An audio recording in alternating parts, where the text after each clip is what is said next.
Salve, kesalahan historis dalam kitab Yudit ya. Ini sebenarnya salah satu keberatan orang Protestan ya setelah mereka menolak, setelah Luther membuang Deuterokanonika dan mereka berusaha membela Luther. Tetapi kalau mau jujur, hampir semua keberatan mereka terhadap Deuterokanonika kalau diterapkan secara ketat, maka mereka terpaksa harus membuang juga kitab Perjanjian Lama. Sebagian kitab Perjanjian Lama bahkan harus dibuang. Kitab Perjanjian Lama mungkin hanya nanti jadi sekitar 20-an saja. Karena dengan standar yang sama untuk kitab Deuterokanonika, maka mereka harus membuang juga beberapa kitab dalam Perjanjian Lama mereka. Tapi itu tidak terjadi, yang namanya standar ganda.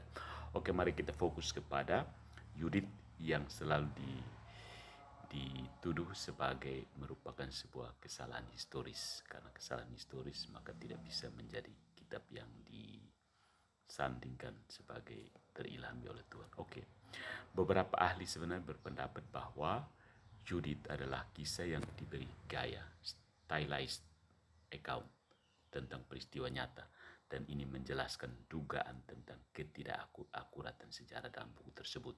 Hal ini disebabkan oleh bentuk stilisasi yang digunakan oleh penulisnya. Ya. Anda bisa membandingkan kitab Yudit dengan kitab Ayub yang oleh kaum fundamentalis ini dipandang sebagai sebuah kisah yang dibuat-buat mengenai peristiwa sejarah yang nyata.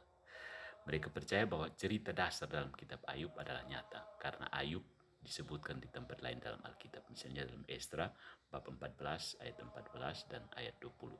Tetapi karena bab demi bab dari kitab ini adalah dialog yang ditulis dalam bentuk puisi Ibrani, kaum fundamentalis ini mengakui bahwa itu adalah sebuah kisah yang kisah nyata dengan stilisasi, bentuk stilisasi.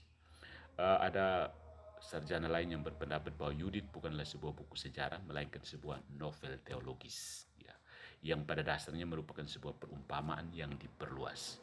Dan hal ini dapat dikenali oleh setiap orang Yahudi yang membaca karya tersebut.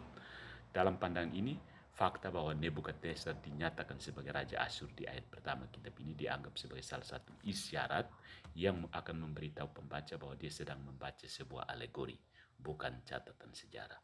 Nebukadnezar saat itu adalah satu-satunya penganiaya orang Yahudi yang paling terkenal, dan setiap orang Yahudi tahu bahwa dia adalah Raja Babilonia.